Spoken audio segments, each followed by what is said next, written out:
Bonjour tout le monde, je suis vraiment très heureux de vous retrouver comme d'habitude pour cette capsule vidéo qui vous parle des messages harmoniques, tantôt de la pleine lune, tantôt de la nouvelle lune. Là, on va aborder la pleine lune du 30 novembre qui se produit en compagnie du Sagittaire et des Gémeaux. Un axe tout à fait intéressant. Nous avons les mêmes harmoniques, mais pas les mêmes éléments. C'est tout l'intérêt des harmoniques, c'est que quand les lunes se répètent avec les mêmes harmoniques, ça tient de la logique des nombres qu'on additionne. Donc on a, comme au 31 octobre, la mémoire, l'équinoxe et la rose de vent. Sauf que au 31 octobre, c'était la mémoire d'or. Et dans la vidéo, pour ceux qui l'ont regardé, je parlais d'enterrer des choses, d'aller dans les souterrains. Et puis il y avait cet équinoxe de jade qui parlait de procédure, d'équilibre, d'échange de pouvoir, etc.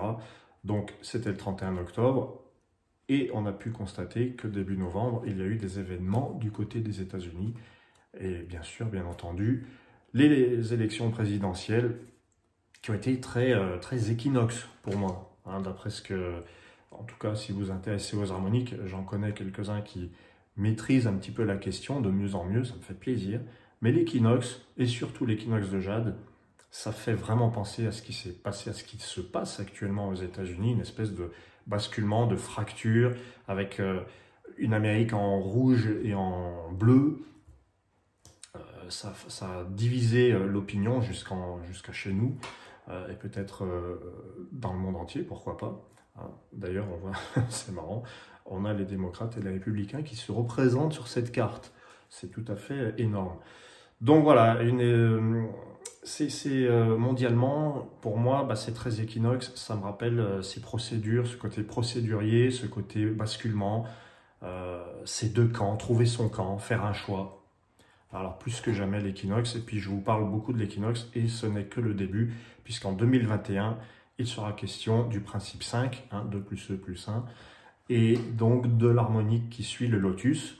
Je vous ai beaucoup bassiné avec le lotus. Eh bien, ça va être autour de l'équinoxe en 2021 et aussi un petit peu de l'empreinte. Équinoxe, se positionner, faire des choix, mais aussi hésiter, basculer. C'est dans l'histoire avec un grand H, les années de l'équinoxe, j'avais repéré qu'il y avait des abdications, il y avait des pactes. Voilà, alors revenons à nos moutons, si j'ose dire. J'ose le dire, hein, la mémoire, c'est la mémoire de feu pour le 30 novembre. Je vous ai parlé du Sagittaire, alors pourquoi? Parce que c'est vrai qu'en novembre, au 15 novembre, au 31 octobre, c'était l'énergie Scorpion, une énergie plutôt basée sur les souterrains. Je vous ai fait tout un laïus sur Mnémosyne, et puis l'idée de quelque chose qui devait être enterré. Alors l'énergie était peut-être un petit peu morose. Alors je ne dis pas que le Scorpion c'est forcément un signe morose, ça peut être un signe fascinant, magnétique, que moi j'affectionne beaucoup. Mais on passe au Sagittaire avec la mémoire de feu, et là c'est plus le côté connaissance qui est mis en avant. Alors, la mémoire de feu, c'est je ne veux pas répéter les mêmes erreurs. C'est la mémoire de feu, ça me rappelle le Sagittaire et le Bélier, parce qu'il y a Mars en Bélier, qui est plutôt sympa, on va dire, avec cet axe Soleil-Lune. J'avais envie de parler des planètes aujourd'hui, un peu plus que d'habitude. Alors, la mémoire de feu, elle nous dit ne recommençons pas les mêmes erreurs, apprenons de nos erreurs, apprenons, expérimentons. Et puis, elle est directement reliée à cet équinoxe arc-en-ciel qui nous promet encore des basculements, des surprises, une forme d'instabilité, puisque l'équinoxe, c'est soit le printemps, soit l'automne, jour, nuit, positif, négatif. C'est évidemment l'harmonique des polarités. Il est encore question de faire des choix, de basculer d'un côté ou de l'autre, de trouver son camp. Peut-être que certains d'entre vous ont connu en novembre une espèce d'insatisfaction parce qu'il y avait une difficulté à choisir. Et on est là, on se dit, oh là là, c'est comme ça, mais j'aimerais mieux que ce soit autrement. Ça a été mon cas. En novembre, j'ai beaucoup basculé d'un bord à l'autre pour une question importante. Et puis là, je me rends compte que l'énergie devient plus positive. Il y a un peu plus de... Bon, allez, on reprend du poil de la bête et puis on se dit, après tout, il faut expérimenter les choses, hein, c'est le sens de la mémoire de feu, pour se faire une idée. Et puis, il faut peut-être rééquilibrer, peut-être qu'on avait tendance, le mois dernier, à dramatiser, à voir les choses en noir, à avoir une sorte de ras-le-bol. Il y a peut-être encore maintenant une forme de ras-le-bol, mais je ne sais pas, il semblerait que l'équinoxe vient rééquilibrer ça et nous montrer la vie sous un côté un peu plus sympathique. C'est le rôle de l'équinoxe, hein, c'est de rajouter un petit peu d'eau dans le vin ou de tempérer quand ça va mal. Quand on voit les choses trop en noir, quand on noircit le tableau à foison. Alors, j'avais envie de vous parler de la balance parce que c'est bizarre, il n'est pas du tout question de la balance hein, dans cette pleine lune. Et globalement, en 2020, c'était pas le signe qui était mis en avant, c'est plutôt le Capricorne. Et puis l'harmonique qui était mise en avant, c'était plutôt le Lotus. Alors c'est très proche, Capricorne, c'est aller à l'essentiel, l'enracinement, la réalité, le monde réel. Le Lotus, c'est ça aussi, hein, c'est le principe 4, on est dans pour les harmoniques. On est allé à l'essentiel, se purifier, être au plus pur, au plus près de la nature, de la réalité, de la vérité. Alors je vous parle de la balance parce que c'est le signe qui ressemble le plus à l'équinoxe. Voilà. Alors c'est l'axe balance-bélier. Dans notre pleine lune, là, du 30 novembre, c'est le bélier qui se met en avant, c'est aussi l'équinoxe. Parce que le bélier, c'est le printemps, c'est équinoxial aussi, on est bien d'accord. Voilà. Donc, l'équinoxe, en tant qu'harmonique, nous dit équilibrez-vous.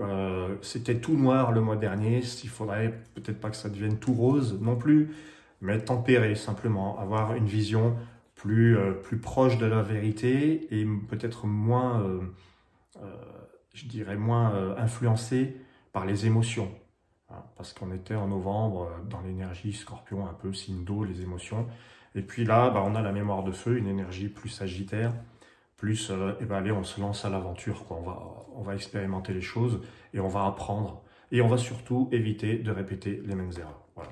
Alors, je parlais des élections américaines parce que je vous ai dit c'était très équinoxe. J'ai trouvé qu'il y avait un basculement et ça m'a rappelé toutes ces fois où dans notre vie, tout un chacun, là je parle sur le plan individuel, on éprouve un amour immense pour une personne ou même une admiration et puis tout d'un coup ça bascule, enfin tout d'un coup il y a des événements qui vont progressivement nous faire basculer dans l'effet inverse et l'amour devient la haine, carrément.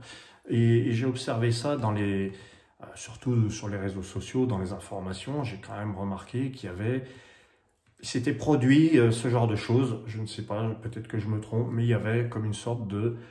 Ceux qui étaient, il y a quelques années, vraiment des parias, ils étaient insultés, montrés du doigt, hop, sont devenus tout d'un coup l'objet d'une attention particulière. Et inversement, hein, il y en a qui, d'aucuns, disaient en 2008-2009, yes, week-end, et puis tout d'un coup, on n'est plus du tout là-dedans. Il y a un basculement que j'ai observé. Alors, le bien, le mal, moi, le but de ma vidéo, c'est pas de dire c'est bien ou c'est mal, j'ai surtout observé ça. Et j'ai été très surpris de voir que l'équinoxe était déjà là. On est en novembre, hein, 2021 approche, c'est là, c'est dans quelques jours, pour ainsi dire. Mais c'est vrai que c'est comme pour l'année du Lotus. C'est en novembre qu'avait commencé cette histoire de coronavirus, novembre 2019. Et le Lotus est venu comme un raz-de-marée nous dire de tous nous protéger, mettre un masque, se confiner, etc. Alors si l'équinoxe est autant équinoxe que 2020 a été Lotus, c'est vraiment l'année des basculements, des changements. On passe d'un bord à l'autre, d'un extrême à l'autre. Le rouge devient bleu, le blanc devient noir, le rose devient gris. Enfin, et je pense que c'est pas terminé. Sur le plan individuel, il y a un moment donné où il faut se stabiliser, sinon on devient fou si on passe toujours d'un extrême à l'autre. Donc c'est un petit peu ça, hein, mon message pour cette pleine lune.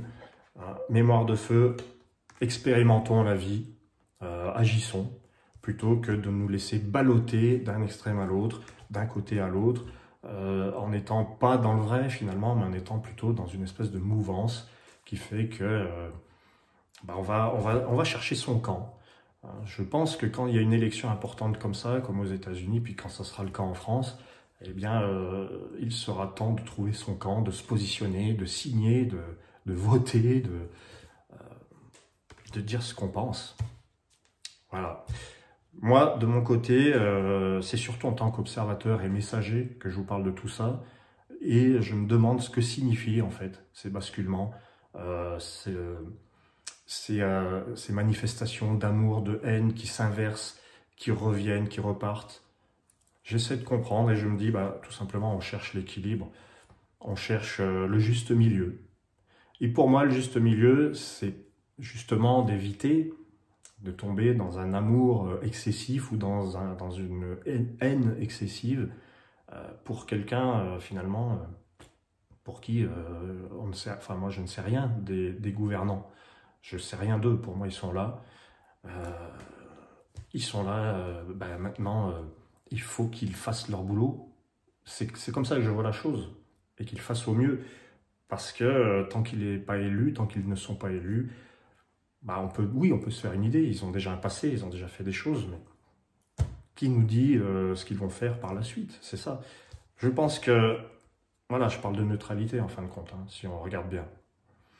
C'est pas facile d'être neutre. Parce qu'en plus, on a cette carte-là. Hein, la rose, qui nous parle de nos penchants, de nos sentiments, de notre amour ou désamour pour les uns et les autres. Et ça pèse dans la balance. Hein, encore une fois, je parle de la balance, qui n'est pas du tout concernée. Mais qui sait, si vous êtes balance, vous pouvez commenter, me dire, bah si, moi je trouve que on parle de moi dans les astres. Oui, bah d'ailleurs, avec Mars en bélier, pour faire un petit peu d'astro, ça peut vous donner de l'énergie. En tout cas, surtout plus les béliers, je pense. Voilà. Eh bien, pour ce qui est des harmoniques, voilà, je reviens sur l'équinoxe arc-en-ciel, très fort, très puissant, qui nous promet encore des basculements. C'est surtout un basculement vers le positif, hein, avec l'énergie du Sagittaire. Et puis reconnaissable ici aussi avec la mémoire de feu. Voilà. Je vous remercie infiniment. Et puis, je vous souhaite eh bien, de finir l'année dans la joie le mieux possible, dans la bonne humeur, et puis dans l'équilibre, avec la petite aiguille de la boussole équinoxe, là, hein, pour qu'elle essaye de ne pas trop s'affoler. Voilà. Merci à vous et à très bientôt.